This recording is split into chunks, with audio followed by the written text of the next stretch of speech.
മൈസൂർ നഗരം ഉണർന്നെണീക്കുന്നതേയുള്ളൂ. ഇന്നലെ രാത്രി ഞങ്ങൾ ഇവിടെയായിരുന്നു.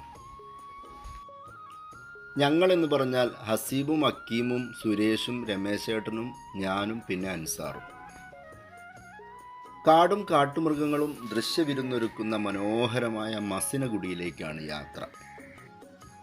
മുതുമല ടൈഗർ റിസർവ് ഫോറസ്റ്റിലേക്ക് പ്രവേശിച്ചിരിക്കുകയാണിപ്പോൾ. മുതുമലയിലെ ആനപ്പന്തിയാണിത്. ഇവിടെ ആനസവാരിയൊക്കെ ഉണ്ട് കേട്ടോ. കാട്ടിന് നടുവിലൂടെ മസിനഗുഡിയിലേക്കുള്ള ഈ യാത്ര ഒരു പ്രത്യേക വൈബ് തന്നെയാണ്.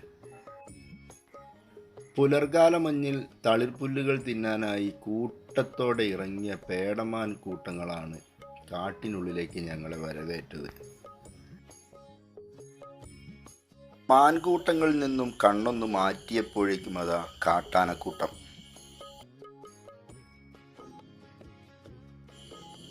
മസിനഗുഡിയിലേക്ക് വരുന്നവർ വെയിൽ ചൂട് പിടിക്കുന്നതിന് മുമ്പ് പോരണം. എങ്കിലേ മൃഗങ്ങളെയൊക്കെ കാണാൻ സാധിക്കുകയുള്ളൂ. ഗൂഡല്ലൂരിൽ നിന്നും മൈസൂരിലേക്കുള്ള റോഡിലൂടെയാണ് ഇപ്പോൾ ഞങ്ങൾ യാത്ര ചെയ്തുകൊണ്ടിരിക്കുന്നത്.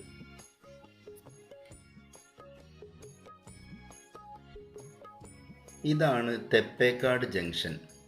ഇവിടുന്ന് നേരെ പോയാൽ മൈസൂരിലേക്കും തിരിഞ്ഞ് പോയാൽ മസിനഗുഡി വഴി ഊട്ടിയിലേക്കും എത്തും. അൻസാർ ഞങ്ങളുടെ വണ്ടി മസിനഗുഡി റോഡിലേക്ക് തിരിച്ചു കഴിഞ്ഞു. റോഡരികിലെ മരങ്ങളും കെട്ടിടങ്ങളുമൊക്കെ വളരെ മനോഹരമാണ്.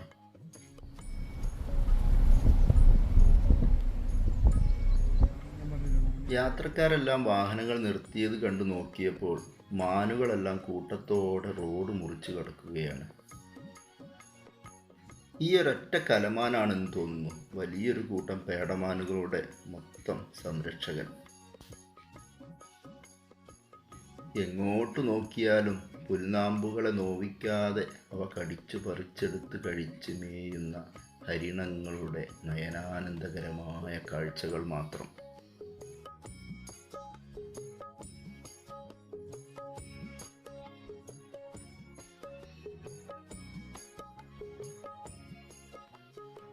ഒരു പേടമാനിന് റോഡ് മുറിച്ച് കടക്കാൻ ഞങ്ങളുടെ വണ്ടി നിർത്തിക്കൊടുത്തു.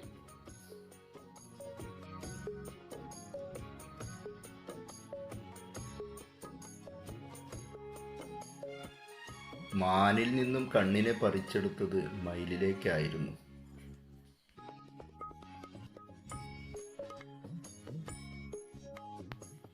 കാടിന് നടുവിലൂടെ നീണ്ടു നിവർന്നു കിടക്കുന്ന ഈ ഒറ്റവരി പാതയിലൂടെയുള്ള യാത്ര ഒരു പ്രത്യേക വൈബ് തന്നെയാണ് കൂട്ടരെ.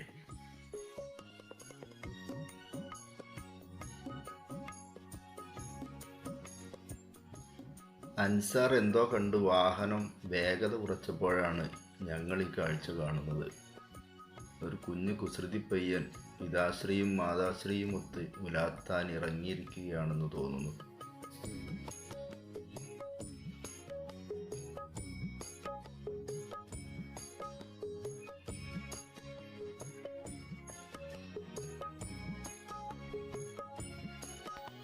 വഴിയരികിൽ യാത്രികരോട് കിന്നാരം പറയാൻ ആനകളും കടുവകളും ഉണ്ടാകുമെന്ന വനം വകുപ്പിൻ്റെ മുന്നറിയിപ്പ് ബോർഡ്.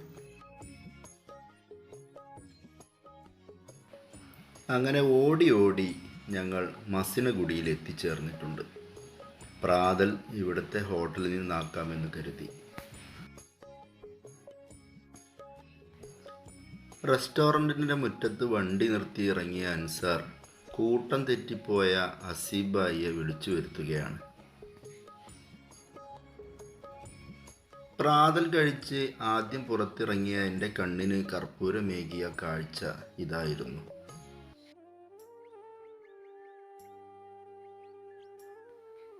പ്രഭാത ഭക്ഷണവും കഴിഞ്ഞ് ഞങ്ങൾ ഇറങ്ങിയത് മസിനഗുഡിയിലെ ഒരു ഹിൽ ടോപ്പ് ടെമ്പിളുണ്ട്, അവിടേക്ക് പോകാം എന്ന ഉദ്ദേശത്തോടു കൂടിയായിരുന്നു.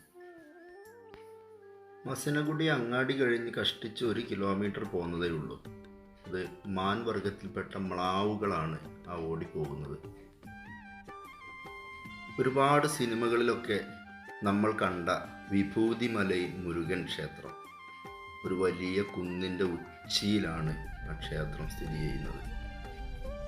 കുന്നിൻ മുകളിലെ ക്ഷേത്രത്തിലേക്ക് പോകാനിറങ്ങിയ ഞങ്ങളെ വഴി തിരിച്ചു വിട്ടത് അതാ ഞങ്ങളുടെ മുന്നിൽ യാത്ര ചെയ്യുന്ന ആ ഇരുചക്രവാഹനത്തിലെ ആ ചേട്ടനാണ്. റൈറ്റ് എടുക്കണം. നിങ്ങൾ ഇതിനെക്കാട്ടിൽ നിങ്ങൾ ഇവിടെ പോയിക്കോളേ, മായാറ്. അത് ഇവിടുന്ന് പോയിട്ട് റൈറ്റ് കട്ട് ചെയ്തോ. ആ മുതുമ ഇത് കിട്ടില്ല. കേട്ടാ മേലെ കേട്ടുണ്ട്. നിങ്ങൾ അടിയിൽ പോയിട്ട് കാര്യമില്ല.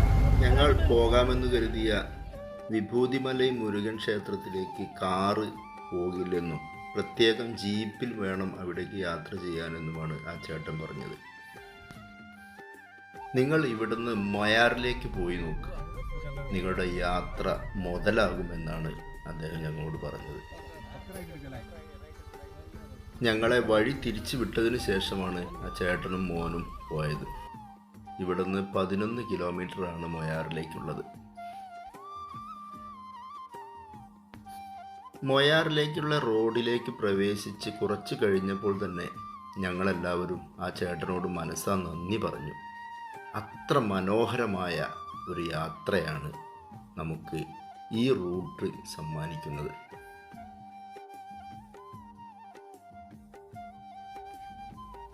നിങ്ങളൊരു പ്രകൃതി സ്നേഹിയാണെങ്കിൽ, പ്രകൃതിയുമായി ഇണങ്ങിച്ചേർന്ന് ഇഴുകിച്ചേർന്ന് ഒരു യാത്ര നിങ്ങൾ ഇഷ്ടപ്പെടുന്നുണ്ടെങ്കിൽ ഒരിക്കലും മസനഗുഡിയിൽ വന്നാൽ മൊയാറിൽ വരാതെ പോകരുത്.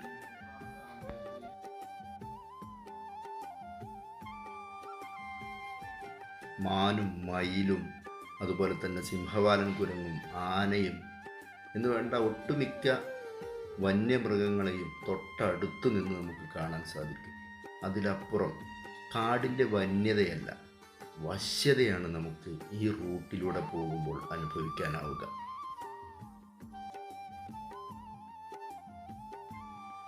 തൊട്ടടുത്ത് വാഹനം നിർത്തി ഷൂട്ട് ചെയ്യുമ്പോഴും ചിരപരിചിതരെ പോലെ സിംഹവാലന്മാർ പരസ്പരം സല്ലപിച്ചും അവർ ഭക്ഷണം കഴിച്ചും ഒക്കെ രസിക്കുകയാണ്.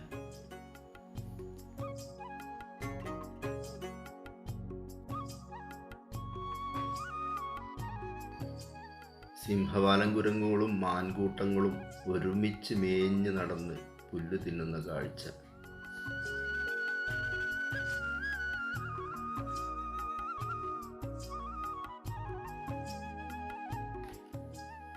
അടിക്കാടുകൾ വെട്ടി മൃഗങ്ങളെ യാത്രക്കാർക്ക് അടുത്തു നിന്ന് കാണാൻ സൗകര്യമൊരുക്കിയ ഈ കാട്ടിലൂടെയുള്ള ഈ ഒറ്റവരി പാതയിലൂടെ എത്ര യാത്ര ചെയ്താലും മടുപ്പ് വരില്ല.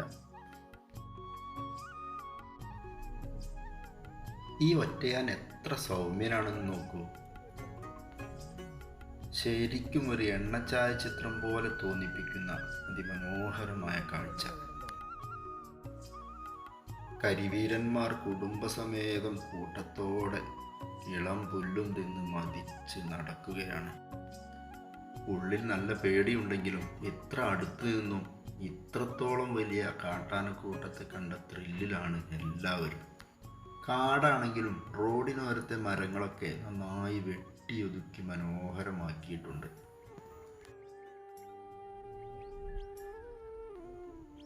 കണ്ണിന് കുളിർമ പകരുന്ന ഒരു മയൂര നൃത്തം നോക്കൂ.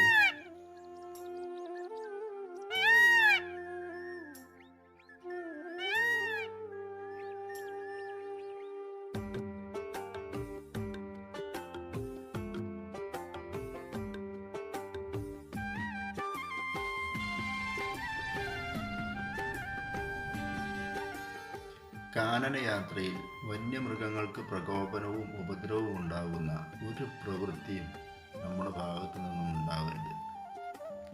അങ്ങനെ ഞങ്ങൾ മയാറിൽ എത്തിക്കഴിഞ്ഞു.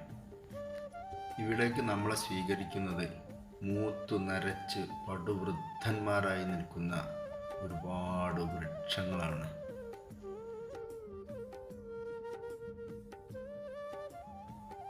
ഇതാണ് മയാറിലെ ഡാം.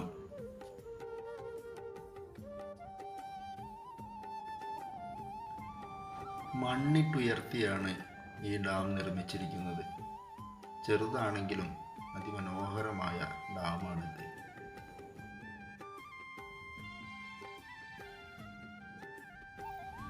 ഇനി വളരെ രസകരമായ ഒരു രംഗമാണ് നിങ്ങളെ കാണിക്കാൻ പോകുന്നത്.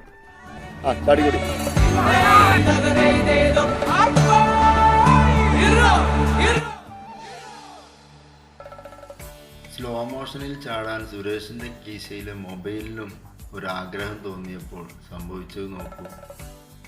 മൊബൈൽ സ്ലോ മോഷനിൽ റോഡിലേക്ക് ചാടി പരിപ്പിളകിയപ്പോൾ കൂടെ ചാടിയവന്മാരുടെ ഭാവങ്ങളും നോക്കുക. ഏതാണ് ചിരിയും നടത്തവും. മയാറിലെ അവസാനത്തെ ഫോട്ടോഷൂട്ടും കഴിഞ്ഞ് ഒരു കാനനയാത്രയുടെ എല്ലാ ത്രില്ലും ഉള്ളിൽ ആവാഹിച്ച് ഞങ്ങൾ തിരിച്ചു ചുരമിറങ്ങുകയാണ്. അടുത്ത യാത്ര തുടങ്ങാനായി.